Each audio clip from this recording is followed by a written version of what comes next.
Hi guys, welcome back to another episode of Pop Preview. I'm Sean. I'm Alex. And today we're watching the first trailer for X-Men Dark Phoenix.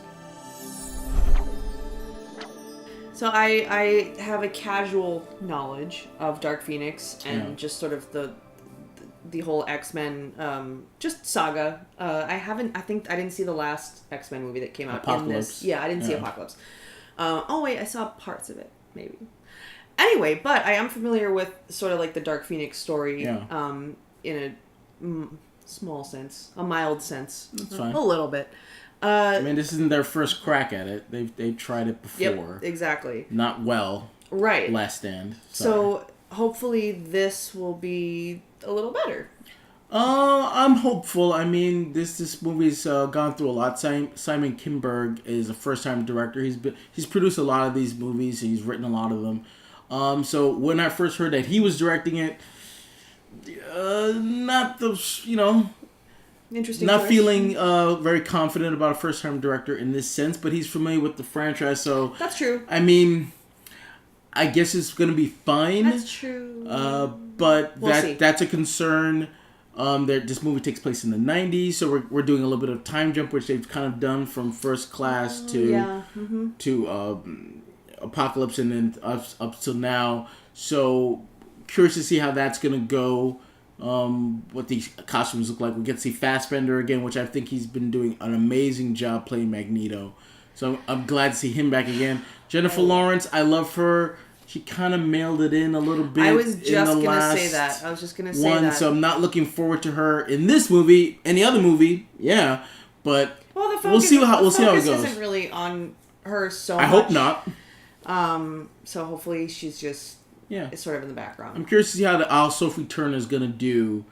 We love her from Game of Thrones, but how is she gonna do? Because she's gonna be more in the forefront in this than I think all the other characters are. How is she gonna shine in this type of environment? And in terms of her, I've been watching Game of Thrones since it came out in 2011, and watching her grow as an actress has been really interesting. And I mean, it really has been, 7 her and Macy 8 years. Have been like, absolutely, you can just see their progression. And Sophie has this. She's really developed this non-spoken, non-verbal acting style, which, I mean, it's perfect. I mean, I think it's perfect for for her character in this film, and I'm actually really looking forward to what she's going to do with it.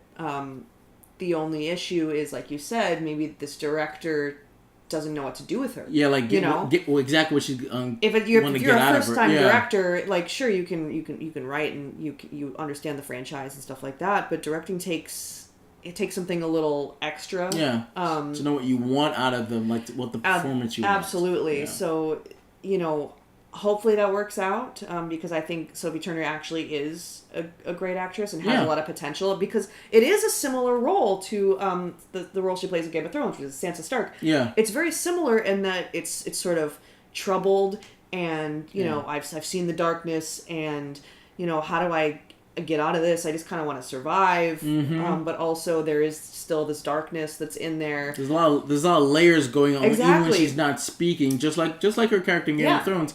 So so if she plays Similar it more like that, I think it will take some of the pressure off of Simon to kind of get what he needs out of her. Yeah. I mean, I don't want to. Hopefully, he didn't say just play it kind of like you do in Game of Thrones. Well, obviously, he didn't say that, but well, in Game of Thrones also, she is this manipulator, right? Yeah. Like she sort of works behind the scenes to manipulate, and she really starts to understand the game, right?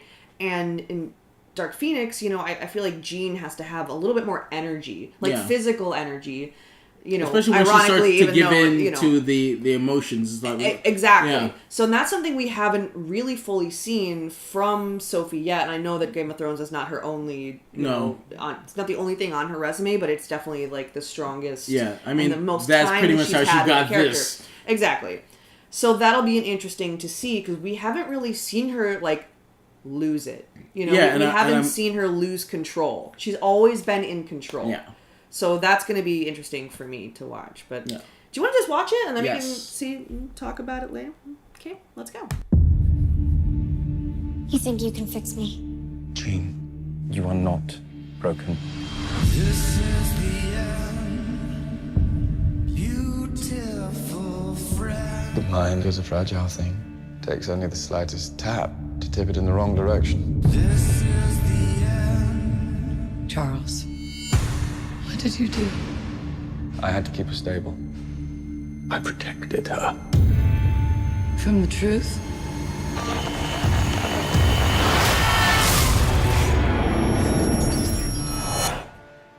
There's another word for that. I came looking for answers. You feel like you don't belong here. You don't. They can't begin to comprehend what you are. She's changing. And what? You didn't come here looking for answers. You came here looking for permission. Jean. She's all rage,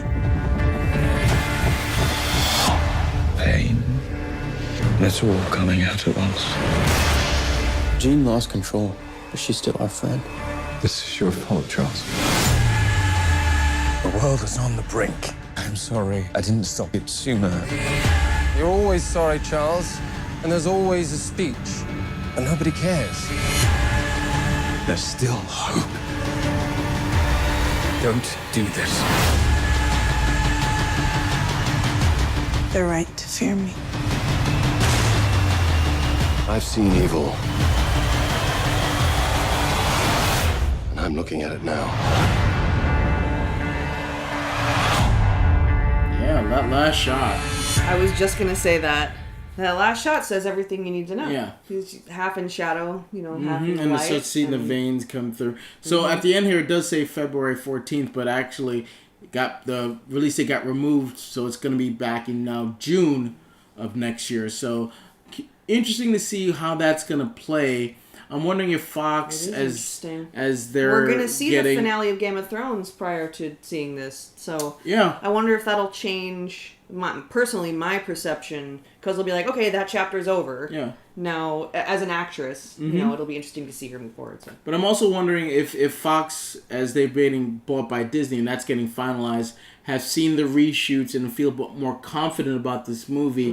That say, hey, we're going to move it from February, which isn't a bad spot for it, considering that not a lot of movies come out in that time period. Like Deadpool has done good in that time period, and Black Panther has done good in that time period. So to move it in June, where it's not that far away from Avengers, they're going to start, because I think Avengers is obviously going to do well. They can start saying, hey, you saw Avengers, now go see another comic book movie in X-Men. So I think they're playing it off Just keep that. it going. Yeah, because, I mean, the casual moviegoer is going to be, yeah, I saw one superhero movie. Oh, look, there's another one. I like this one. I might like that one. I'll just live and in that's the theater exactly from how now it on. goes. That's why, if you're a Marvel fan, you actually want DC to do well and vice versa, because that's how the casual Keep movie the train figure going, goes. man. Yeah, a rising tide raises all ships. That literally works in this sense. That's So beautiful. Thank you. yeah, so I love this trailer. I like that it's a lot more dark, and I hate to use this word gritty, but it actually felt a lot more gritty than X-Men Apocalypse. It almost looks like they're completely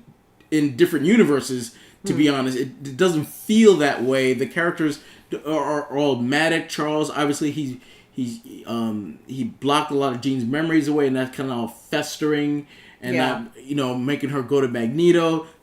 I love how they just can't get away from Magneto in these movies. Like, he's never the real villain. What a Like, he stud. wasn't the last villain. He wasn't the main villain in the last one. But they just keep him around because it's Michael Fassbender. I wish they would move away from him, but because it's him, I'm like, oh, don't go away. I actually think it's a really... I actually think the dynamic that they're building here is actually really interesting.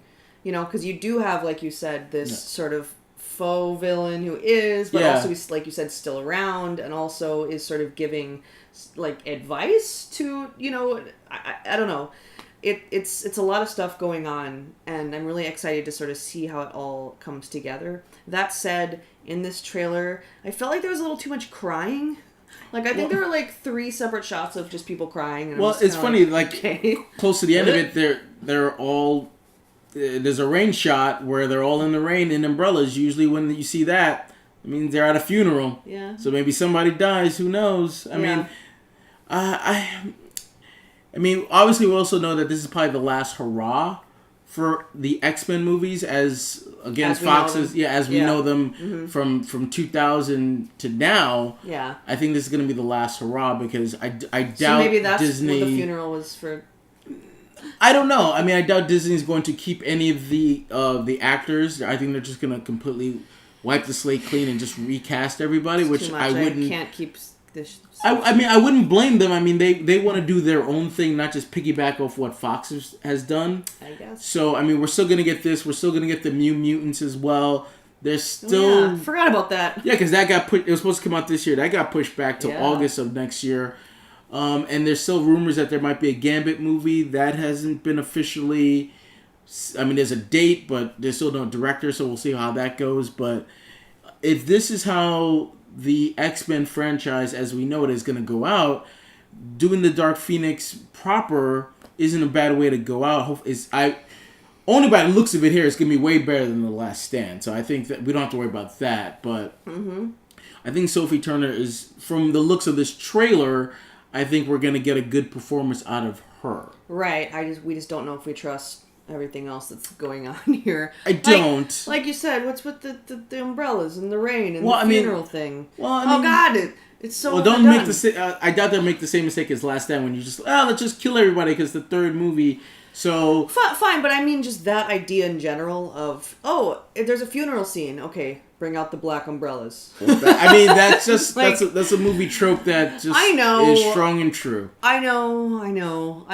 But you know, And every funeral takes place in the rain. It always rains on. I funeral know, night. but my point is with something that, like you said, has been around since this 2000. Yeah. You know, you'd think maybe they would try to think outside the box with some of that stuff. So, well, whatever. We'll see. We'll see. I can't make a judgment. I liked the trailer, stuff like that, the crying, and it did seem a little melodramatic at times. I mean, I like the trailer for Sophie because I think they're gonna give her a lot to work with, and what I saw so far I liked. Everybody else, I've been there, done that. True. But she didn't play a big enough role in X-Men Apocalypse for me to get a good sense from her. Mm-hmm. But what I'm getting from here, I'm really liking. Cool. So everything else, whatever, we'll see. Yeah. We'll see when the next trailer comes out. Yeah, how we we'll feel. definitely get one or two more for sure. So what do you guys think? Are you excited to see X-Men Dark Phoenix? Are you curious to see how they're gonna wrap up this whole franchise from 2000 to now? Are you looking forward to the other X-Men movies? Maybe there's gonna be a Gambit movie, maybe not. What about New Mutants? How's that gonna work? That went through a lot of reshoots apparently too. So to make it look be more darker. So who knows how that's going to turn out? Interesting. Let us know. Start the comments below. Also, like, subscribe, do all those things when the next trailer comes out. Hopefully, probably, I'm thinking early next year. Yeah, probably. We'll do another review on that, and then we'll do a review on the movie when it does come out in June, not February. Great. So, yeah, originally Valentine's Day. Yeah. Interesting choice. It is an interesting choice. But anyways, till next time, guys, I'm Sean. I'm Alex. Bye, guys.